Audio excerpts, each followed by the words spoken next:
By the way, it was really easy to mess with Christians on stuff because a lot of people hadn't thought about things.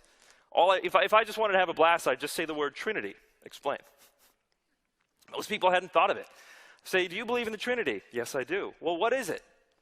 God is 3 in 1. Well, he's not a shampoo bottle. What does it mean for God to be 3 in 1?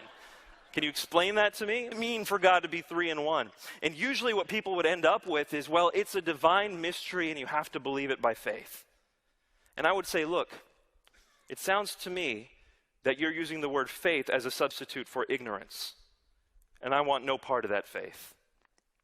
That's how I saw Christianity. And each time I had a conversation with Christians, it bolstered my faith as a Muslim. And it made me want to share Islam with people because I saw the Trinity as polytheism, and polytheism is one of the worst kinds of sins.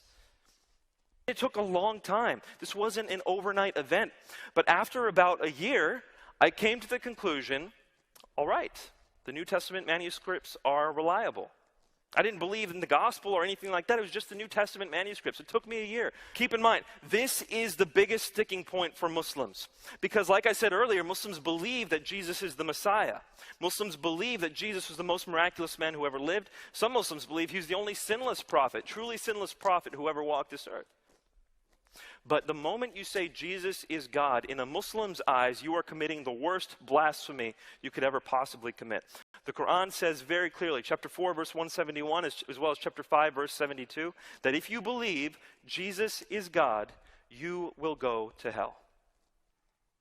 There's no arguing with that in the Muslim. We're supposed to revere Jesus, but here's evidence he claimed to be God. How can I come to the realization that this investigation may very well determine the course of my life? And so I start praying fervently. And in the middle of these prayers, I go back to my friend David and I say, well, I need to have a case. I need to have good, solid reasoning for what would make Christianity true. What is the thing that would make the core of Christianity true? And I found it in Romans chapter 10, verse 9. Paul says, if you confess with your mouth that Jesus is Lord, and believe in your heart that God raised him from the dead, you will be saved. Jesus has to be God, he has to die on the cross, and then rise from the dead for Christianity to be true. Where do you think the case for Christianity falls? From 0 to 100, if 0 was absolutely not true and 100 was absolutely true, where do you think the case for Christianity stands? I just thought about each criterion there. Well, it's 99% sure Jesus died on the cross, about 90% sure he claimed to be God, 90% sure he rose from the dead. I'm putting it at 80 to 85%, David. And he says, Nabil, well, why don't you accept the gospel then? And I said, David, it's because I'm 100% sure in Islam.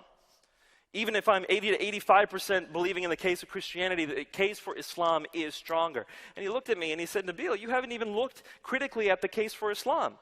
And I said, I know, but I'm just that certain. I've heard evidences of the Quran from childhood. I've heard evidences of Muhammad from childhood. I am certain that Islam is true. And he says, well, put it to the test.